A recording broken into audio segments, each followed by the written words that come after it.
வணக்கம். ஸ்ரீ பாப்பாத்தியம்மன் ஜோதிடம். நீங்கள் என்ன டாபிக் பார்க்க போகிறோன்னா, நோய் அறிதலுக்கான காலபுருஷ ராசி சக்கரத்தை பார்க்க போகிறோம். அதாவது நம்ம உடம்புல உள்ள அனைத்து உறுப்புகளையும் இந்த 12 ராசிகள் குறிக்கும்.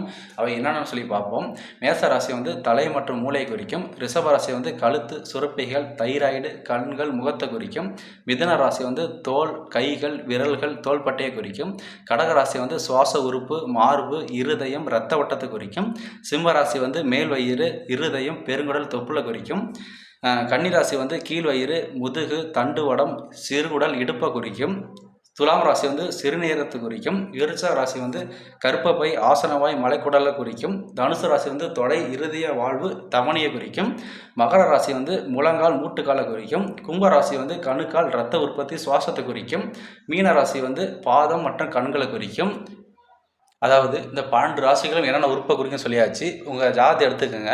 ராசி கட்டத்தில் எந்த ராசியில் சனி, ராகு, கேது போன்ற பாவகரங்கள் தொடர்பு கொள்ளுதோ அந்த ராசிக்கு உண்டான உறுப்புகளை உங்களுக்கு பிரச்சனைகள், நோய்கள் ஏற்படும்.